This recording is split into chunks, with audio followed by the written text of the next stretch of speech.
안녕하세요. 그 2020 서울 평화문화축제에 예술가 창작연구 김원기 연출가님과 함께 그 요번에 리서치와 쇼케이스와 이런 걸 모더레이팅을 할 윤정혜라고 합니다. 그리고 이번에 순서는 저희가 창작자 김원기 연출가님을 소개하고요.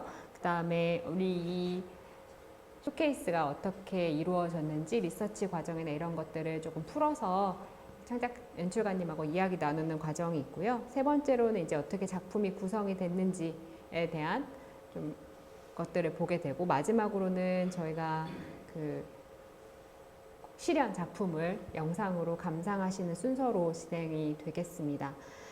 그래서 이제 먼저 저희가 창작자 김원기 연출가님에 대해서 조금 알아보는 시간을 갖도록 하겠습니다. 저도 이번에 이 예술가 창작 연구를 하면서 김원기 연출가님을 처음으로 알게 됐습니다.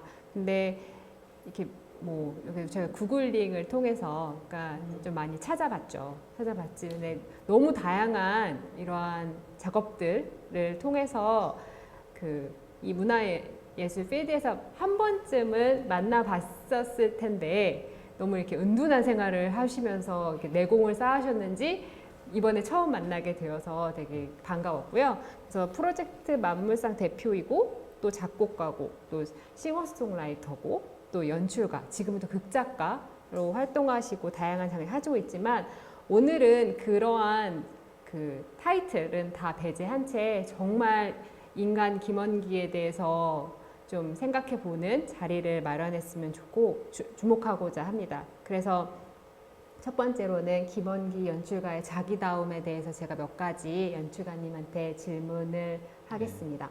제가 막 리서치를 하다 보니까 초반에 이제 작업하시기로 마음을 먹었어요. 예술 활동을 하시기로 마음을 잡고 시작하실 때 우리는 김원기보다는 이렇게 예술가들이 야 옴브레라고 많이 부르더라고요. 뮤지션 옴브레 이름을 사용하고 계신데 무슨 뜻이 있나요? 옴브레란 이름은 원래는 아이디였어요. 글 쓰던 옛날에 나우누리 아이디였고요. 네. 그래서 필명으로 썼던 이름이 옴브레였었는데 네. 별 뜻은 없어요. 이걸 자세히 얘기하면 시간이 좀 아깝고 너무 가벼운, 그냥 옴브레 발음이 재밌어서 제가 썼던 거예요. 뜻도 모르고. 뜻은 나중에 알았죠. 남자란 뜻도 있고 사람이란 뜻도 있고. 그런데 저는 스펠링을 좀 틀리게 일부러 써갖고 사실은 뜻이 없는 그냥 발음만 옴브레인 어떤 단어예요. 저는 좀 이 옴브레라는 단어를 보면서 혹시 종교에 심취하셨나? 이런 생각도 좀 들었어요. 왜 그러냐면 또 이렇게 밑에 찾아보니까 여기다 보시면 뭐 수용공화국, 뭐 용 프로젝트 뭐 이렇게 하니까 너무 이제 무슨 되게 네팔이나 이런 데서 뭔가 깊이 있는 수행을 통해서 이렇게 예술로 승화시키는 뭔가를 생각하게 됐었는데 그건 아니네요. 네. 네, 알겠습니다. 그러면은 이제 저는 그 뮤지션 옴브레와 또 음악 감독 연출로서의 김원기의 자기다움에 대해서 좀 이렇게 했던 작품이랑 이렇게 얘기를 좀 해주셨으면 좋겠습니다. 제가 연출했던 거와 작가했던 거를 목록을 좀 갖고 왔어요. 음악 감독한 거는 제외하고 좀 갖고 왔는데 2017년에 제가 연출을 시작했고요. 그 전에 2016년까지는 고레아라는 팀의 리더로 있었고, 그걸 나오고서부터 제가 하고 싶은 거를 하면서 살자라는 결심이 들어갔고, 이때부터 운 좋게 연출을 했는데 정말 운 좋게 계속 연이어서 연출일이 들어왔어요. 어떤 2018년에 가족같이라는 공연은 제가 그냥 되게 조금만 데서 공연을 했는데 거기서 보셨던 수녀님께서 또 다음 공연을 잡아주셔갖고 학생들 앞에서 하기도 했고, 그거에 또 보셨던 다른 분이 또 대학로에서 또 공연해달라 뭐 이런 식으로 지금 아직까지도 공연을 하고 있고요. 뭐 그 멸종위기 동물편은 야외에서 하는 인형극도 있었고요.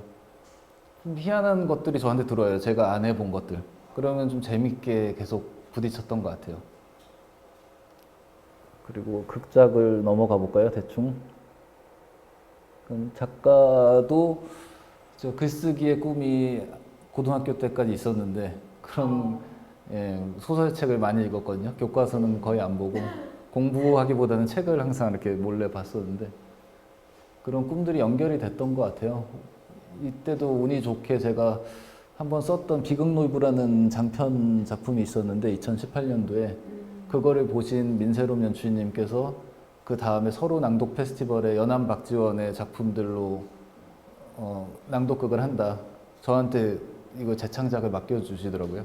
그래서 그때도 하고 그걸 봤던 또 어떤 나무찬 연출이 또 저를 소리극 부동산 판소리극을 또 저를 또 섭외해갖고 뭐 이런 식으로 연결이 계속됐어요. 저는 전통을 이렇게 배우지 않았는데 희한하게 전통 극작 쪽으로 일을 하게 되더라고요. 지금은 벗어나고 싶습니다. 벗어나고 싶어요. 아, 저는 되게 어떻게 보면은 전통 그 고레아의 리더로 계셔서 예. 더 어떻게 보면은 이렇게 전통 판소리나 전통 연희극이나 음악극에 조금 많이 관심이 가지고 계셨다고 생각을 했는데 그렇게 그건 오해를 아니네요. 받고 있는 것 같은데 저는 더 서양의 문명을 더 좋아해요. 서양 문화를 너무 좋아하는 그러나 사람이에요. 한국의 DNA 때문에 어쩔 수 없이 예, 저절로 나오는 것들이 저절로 있죠. 나오는 천재신 것 같네요. 네. 그래서 그 간단하게 그러면 이렇게 작품을 그래도 어떻게 보면 관계를 통해서 어떻게 보면 되게 관계를 되게 중요시 하시는 것 같아요. 근데 네. 이제 그 관계도 관계지만 어떻게 보면 이렇게 밑에 예. 경험을 통해서 축적되어졌던 네. 어떠한 그런 뭐라고 해야지? 자기만의 뭔가를 이 공연 안에서도 많이 보여주시는 것 같은데 어떤 네. 거를 주로 하셨는지 좀 재밌게 설명을 해주세요. 네. 아르바이트요? 아르바이트. 제가 작가 연출 목록을 쓰고 나니까 네. 그 전에 했던 경험들이 많은데 20대 내내는 거의 아르바이트의 삶을 살았는데 이 삶도 되게 중요한 것 같더라고요. 추억들도 많고. 그래서 그 중에 조금 개성 있는 아르바이트만 적어봤어요. 저는 제일 궁금했던 게 인골 발굴 및 세척인 것 같아요. 예. 이런 것도 어떻게 해서 알아가지고 하신 것도 대단한데. 뭐 어떻게 연락이 왔어요. 예술가들이 거기서 많이들 이렇게 뼈를 파고 있다더라. 일당이 꽤 높고 웬만한 공사 인부들은 이게 미신 때문에 이거를 싫어하는 거예요. 땅을 파는 것까지는 그분들이 하시고 뼈가 약간 드러나 있을 때부터 건들지 않는. 그럴 때 거기 들어가서 이걸 건져내는 사람들은 되게 어디 퍼포먼스 같아요. 예, 시인, 작곡가, 뭐 어떤 운동권에 있는 분, 뭐 여러 영화 감독 두 분, 뭐 이런 분들이 거기 다 모여 있었거든요. 나중에 이러한 경험들이 또 작품에서 예. 투영될 수도 있겠네요. 되게 평화로웠어요. 그때 이렇게 해골을 각자 들고서 앉아갖고 칫솔 들고 이렇게 모래를 터는 거예요. 그러면서 햇볕 받으면서 되게 기분 좋은 얘기들 하고 동시도 짓고 막 그랬어요. 그 경험은 되게 좋아요. 네, 알겠습니다. 그러면은 저희가 이렇게 어떤 이런 경험을 통해서 이제 여러 가지 직업들, 요즘에는 전문 용어로 뭐 파이프라인이라고 하더라고요. 자기의 그 돈이 들어오는 파이프라인이라는 얘기를 많이 하는데 그것보다는 이제 예술에 더 포커스를 맞춰야 하니까 네. 창작자 김원기가 예술 활동을 통해서 보여주고자 하는 것이 있다면 무엇일까요? 이 말을 제가 이렇게 할 자격이 있나 잘 모르겠는데 저는 요새 불교 공부에 좀 몇 년 전부터 좀 빠졌거든요. 불교 철학과 그런 관점이 되게 마음에 들더라고요. 종교로서가 아니라 진리로서가 되게 좋은데 거기서는 중생구제가 목표거든요. 그래서 괴로워하는 사람들을 괴롭지 않아도 된다. 행복해도 된다라는 말을 하거든요. 예술가도 저는 같은 비슷한 위치라고 생각이 들더라고요. 우리들도 어떤 세상에 좀 어떤 슬픈 부분이나 좀 힘들어하고 고통스러워하는 사람들한테 위로를 건네고 그들을 괴로운 상태에서 좀 괴롭지 않은 상태로 하게 도와주는 그런 역할을 한다고 생각해요. 그러니까 그러한 것들이 음악이 될 수도 있고 연극이 될 수도 있고 예. 다른 장르가 될 수도 있지만 관객들에게 어떠한 그 관계를 통해서 치유와 그 위로를 주고 감동을 줄 수 있는 그러한 예술을 하고 싶으시다는 말씀이시죠? 예, 좀 번쩍번쩍하고 너무 멋있는 것보다 그냥 어떤 진리에 가까운 어떤 걸 알게 돼서 기쁜 상태가 됐으면 좋겠어요. 되게 좀 어려운 꿈에서 상태인 깼으면 것 좋겠어요. 같아요. 제가 예전에 한 3,000배 했을 때 그런 느낌을 한번 받았었는데 전 안 해봤는데 아, 108배를 한 6개월 한 적은 있어요. 무릎만 나갔어요 그때. 저는 한번 3,000배를 해봤을 때 그런 느낌이 오더라고요. 맨 마지막에 되게 뭔가 근데 다들 그렇게 이런 느낌을 말씀하시는 것 같네요.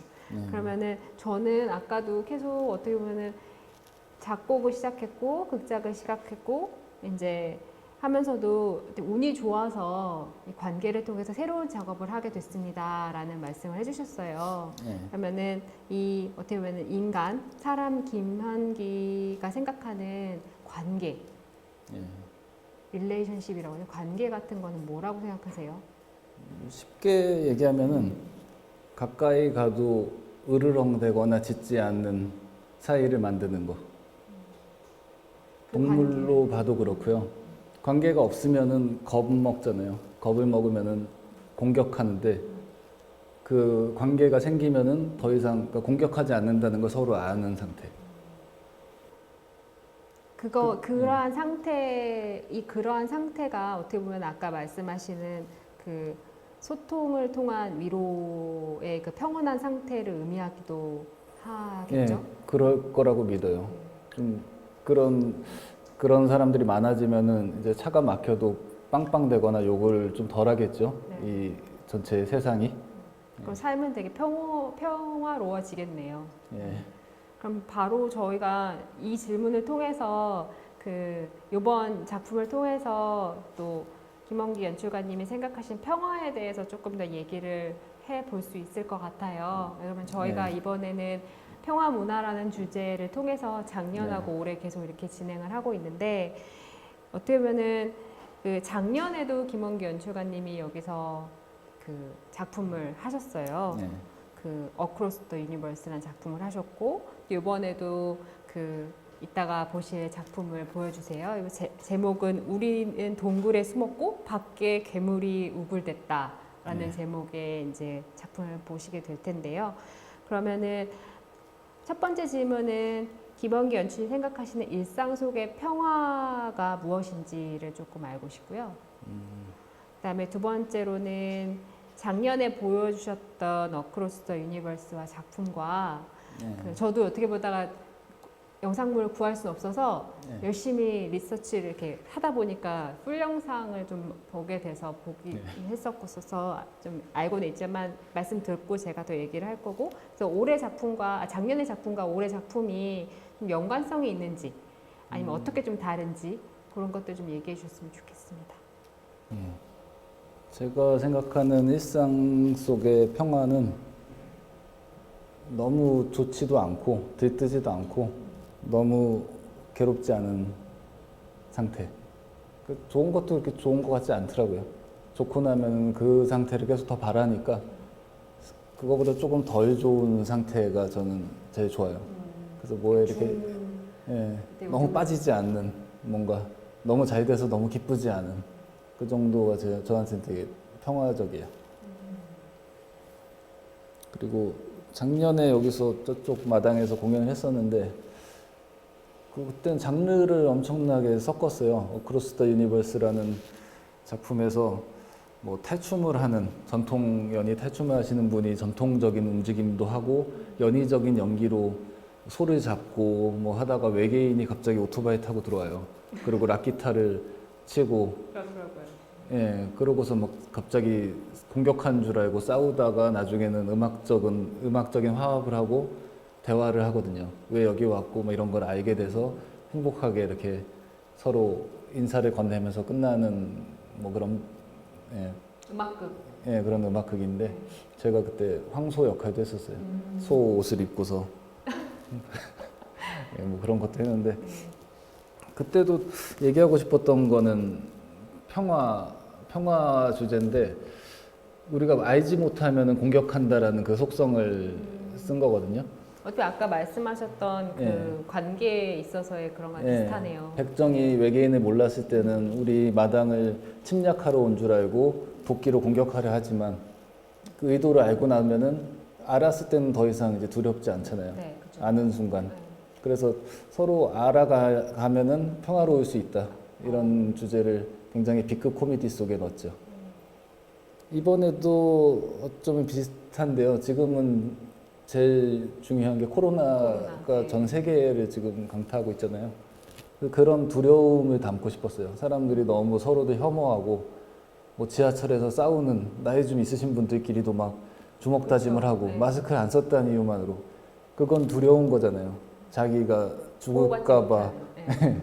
화를 내잖아요. 그런 죽음에 대한 공포가 남한테 대상을 만들고 공격을 하고 그러니까 이런 공포심들을 괴물이라는 형상으로 한 넣어봤고요.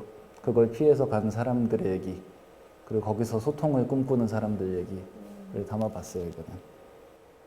그러면은 저희가 이 작품을 통해서 제가 쭉 리서치 과정을 봐왔는데 네. 그 작가님이 요로 지금 말씀 주시는 그 괴물도 나오고 예. 이런 것들을 어떻게 그 레이아웃을 처음에 잡게 되셨는지 이번에 작품 2020년도에 보여주실 우리는 네. 동굴에 숨었고 밖에 괴물이 우글댔다라는 그 작품에서 네. 그 레이아웃을 어떻게 잡으셨는지 좀 간략하게 먼저 설명해 주셨으면 좋겠어요.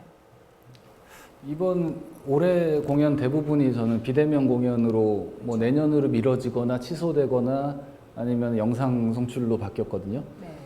이번 공연은 아예 처음부터 비대면 영상 송출을 계획해서 기획이 됐어요. 그래서 오히려 전 마음이 편하더라고요. 나중에 실망할 게 좀 없잖아요. 그래서 어차피 그 영상으로 갈 거면은 저는 연극은 영상화 되지 않는다고 믿거든요. 네. 그때 훼손되는 게 너무 많아서요. 정보가. 그래서 그럴 바에는 제대로 한번 그 용도로서의 연극을 한번 만들어 보자.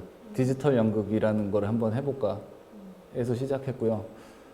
그래서 사람이 다 나오지 않는 사람은 다 핸드폰이나 아이패드 등에 들어가서 복제가 돼서 디지털로의 복제가 돼서 그들이 인형극처럼 등장을 하는 거죠. 그래서 모든 게 디지털로 목소리도 음악도 사람도 다 디지털화돼서 등장하는 이상한 인형극 같이 만들어 봤어요. 알겠습니다. 되게 이렇게 이야기로 들으시니까 조금 궁금하잖아요. 아무도 이걸 이해 못했어요. 저희 저도 같이 처음에 하는 스태프도 배우도 계속 저한테 힘들다고 이게 네. 뭐냐고.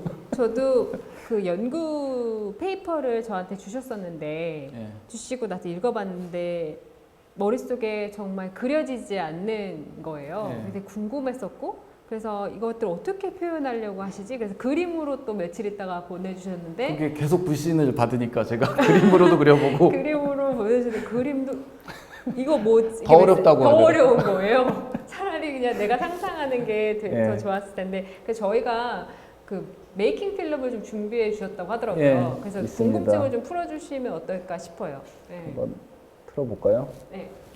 예, 지금 여기는 연습실이고요. 연습실에서 모든 작품 촬영이 다 이루어졌거든요. 그리고 완성작까지도 여기서 만들어졌는데 한번 보겠습니다.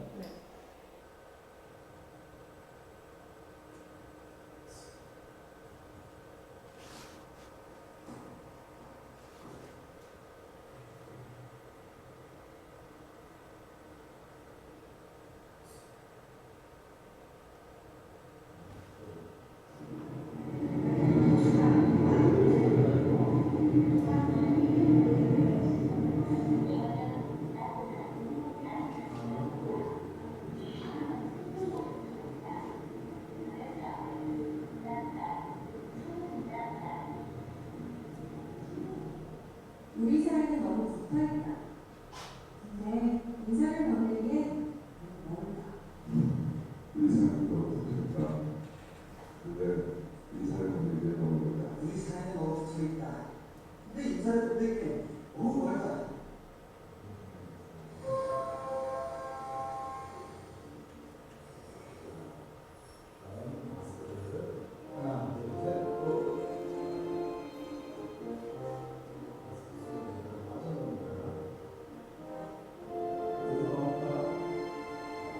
옛날 우리는 우아하고 만난 선생님이었다.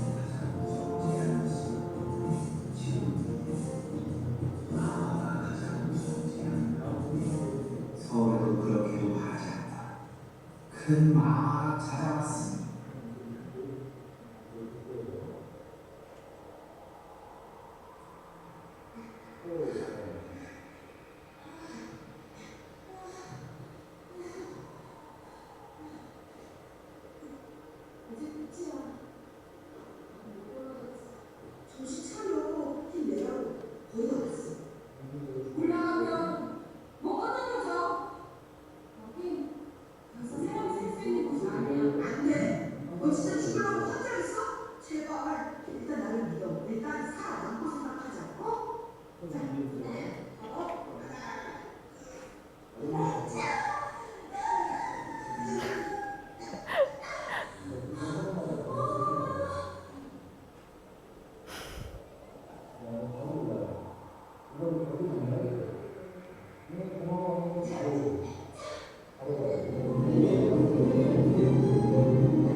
예, 여기까지가 메이킹 되게 필름입니다. 영화 만드는 예. 그런 거 같죠. 그런 것 같아요. 저도 이 자리에 있었는데 되게 이제서야 이해가 되는 것, 이제서야 이런 거구나라고 이해가 되더라고요. 근데 저 이렇게 좀 보면서 어떻게 보면 아까 이제 우리가 이번에 얘기하고자 하는 거는 이 뭐 개인과 개인과의 관계가 깨져서 그런 것보다는 어떻게 보면 코로나라는 이 재난이 닥치면서 네. 이제 우리가 이제 보면은 비대면으로 하는 이러한 디지털 연극까지도 생각하게 되셨잖아요. 예. 그렇기 때문에 어떻게 보면 깊이 있게는 디스토피아를 생각하시고 이 연극을 꾸미셨다고 생각을 해요. 그러면 연출가님이 어떻게 보면은 생각하시거나 상상하시는 디스토피아가 있을까요? 예, 전 디스토피아는 서로 영역이 굉장히 좁아진 상태, 굉장히 좁은 엘리베이터에 한 20명이 들어갔을 때의 상태, 그 서울같이 인구 밀도가 높은 곳에 어쩔 수 없는 스트레스라고 좀 보거든요. 네. 그럼 당연히 영역이 좁아지니 서로들 예민해질 수밖에 없고 자기가 보호해야 되는 안전한 자기 구역이 침범당하잖아요. 그쵸. 끊임없이. 그러니까 스트레스가 올라가고 그런 그 서울 같은 곳이 디스토피아라고 생각을 하고요. 아까 얘기 잠깐 했지만 차가 막히는 도로. 그래서 양보가 서로 없고 어차피 우리는 같이 가는 건데 같이 막히고 있는데 서로 적대시하고 있잖아요. 이유 없이 빵 하고 괜히 화를 내도 해결이 되지 않지만 화를 내고 그런 게 디스토피아 같아요. 어떻게 보면 일상 속에서도 평화가 없이 항상 긴장된 상태이네요. 예. 그 이제 디지털 연극이라는 거를 생각을 하셨고 이런 거를 지금 이따가 저희가 이제 메이킹 필름에서 본 거를 실현 작품을 보게 될 텐데 이게 언택트로 변화의 적응이 연극에서가 좀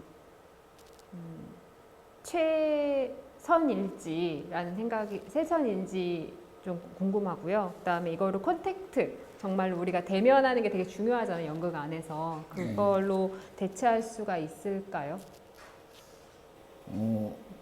좀 대체는 안 된다고 생각해요.